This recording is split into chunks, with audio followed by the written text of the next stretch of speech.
এত রক্ত ঝরার পরেও যদি সাংবাদিকরা নিরাপদ না থাকে, তাহলে আমাদের প্রশ্ন করতে হবে যে এই সরকার, এই উপদেষ্টারা যারা বসে আছেন বা তথ্য উপদেষ্টা যারা আছেন, তারা কি কাজটা করছেন। সাংবাদিকের গায়ে হাত তোলা তো আরেকটা বড় অপরাধ।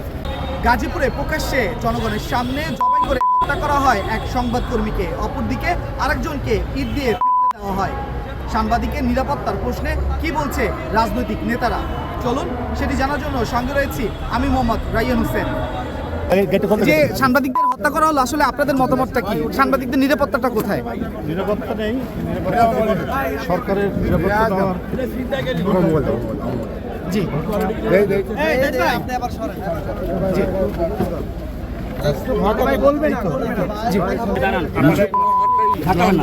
সাংবাদিকের গায়ে হাত তোলা তো আরেকটা বড় অপরাধ। কারণ যেখানে আমরা প্রেস ফ্রিডমে বিশ্বাস করতে চাই, সত্য প্রকাশ করার জন্য এরাই তো সাহসী ভূমিকা।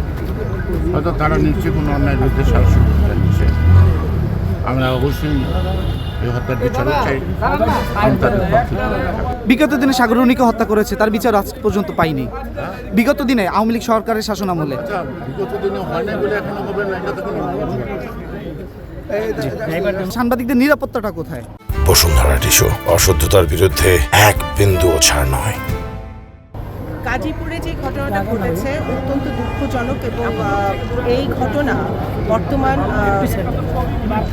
এই ইন্টারিম সরকারের অধীনে আমরা দেখেছি যে বিভিন্ন সময়ে বিভিন্ন বিচ্ছিন্ন ঘটনা ঘটছে, মানুষ মব ক্রিয়েট হচ্ছে, মানুষজনকে মারা হচ্ছে, এবং সাংবাদিকরা কিন্তু গত 17 বছর নিরাপদ ছিল না। আপনারা যারা কাজ করেছেন মাঠে ময়দানে, সত্য তুলে আনার চেষ্টা করেছেন, তারা সত্য তুলে আনতে পারেননি, তাদের আইসিটি মামলা দেওয়া হয়েছে, গুম করা হয়েছে। এই ফ্যাসিবাদের পতনের পরেও, এই এত রক্ত ঝরার পরেও যদি সাংবাদিকরা নিরাপদ না থাকে, তাহলে আমাদের প্রশ্ন করতে হবে যে এই সরকার, এই উপদেষ্টারা যারা বসে আছেন বা তথ্য উপদেষ্টা যারা আছেন, তারা কি কাজটা করছেন। তারা এবং উপদেষ্টারা সাংবাদিক সহ এই নাগরিক, বাংলাদেশের সকল নাগরিকের নিরাপত্তার জন্য তারা কি করছে। সবচেয়ে বড় কথা হচ্ছে যে এখানে বুঝতে হবে যে এত রক্তের পরে, এত মৃত্যুর পরেও কিন্তু আওয়ামী লীগের দোসররা এখনো চলে যায় না। একজন পালিয়েছে, কিছু লোক পালিয়েছে, কিন্তু বেশিরভাগই কিন্তু আমাদের চারপাশে আমরা দেখেছি কিভাবে সম্ভব। সরকারের গোয়েন্দা বাহিনী কেন ধরতে পারে না যে বাংলাদেশের মাটিতে, ঢাকার মাটিতে কোথাও ট্রেনিং দেওয়া হচ্ছে ডাকাতি করার জন্য, ট্রেনিং দেওয়া হচ্ছে সশস্ত্র হামলার জন্যে। এই ট্রেনিংগুলা কিভাবে দিচ্ছে সরকারের নাকের ডগার উপরে।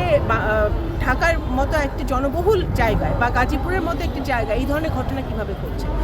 আমরা বিএনপির পক্ষ থেকে এর সুষ্ঠু তদন্ত দাবি করি।